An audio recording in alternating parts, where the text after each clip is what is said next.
Brothers in Christ. My name is David. I'm a 22-year-old Christian who is learning how to be a faithful disciple of Jesus Christ in everything I do. And in this video, I'm going to be sharing with you the framework that I use to make good and useful goals. Because generally, I think setting goals isn't that difficult, but what I do think is difficult is setting goals that are good and useful and are actually helpful. And I'm also going to be sharing with you 3 specific goals that I'm setting for myself in the year 2025 and the reason behind why I've set those goals. I think when it comes to setting goals, I'd rather set moderate goals that I can keep rather than outrageous goals that I can't keep. And the key behind setting good goals are goals that we can keep. The key is consistency. Let us not be the kind of people that get a little bit too optimistic at the beginning, because I'd rather be at the gym twice a week for 52 weeks out of the year than that person that is in the gym every single day for 2 hours for the month of January. But then the second it hits February 2nd, they're never ever seen at the gym. Good goals are goals that we can keep and goals that we can be consistent with.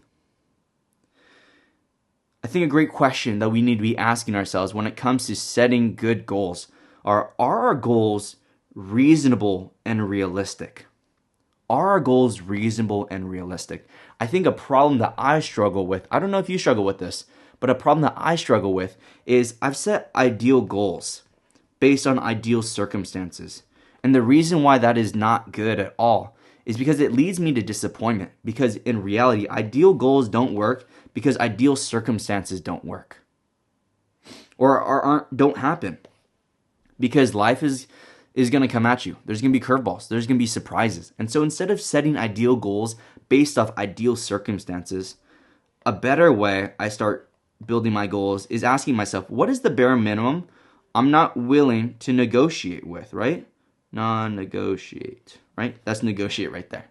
What is the bare minimum that I'm not willing to negotiate with? And what that means is, when it comes to the gym, sure, I'd love to be at the gym 5 times a week.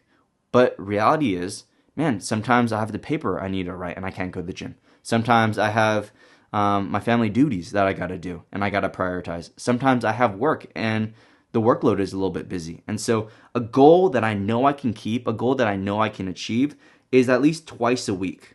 And a goal that we can achieve builds confidence. It builds momentum. It builds self-esteem.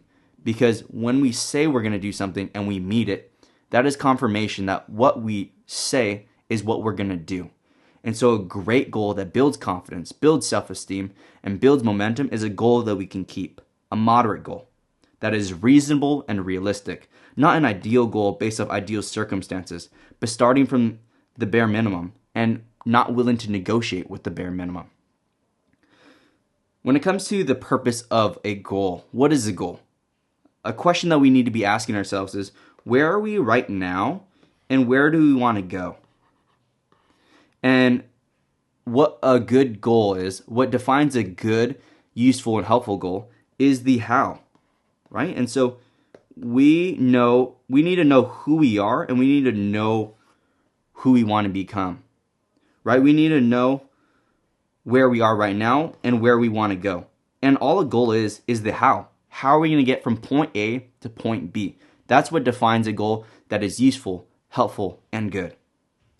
And so with that being said, 3 specific goals that I'm setting for myself for the year 2025. And these are my spiritual goals. Because I know that I am made in the image of God. Because I know that I'm a Christian.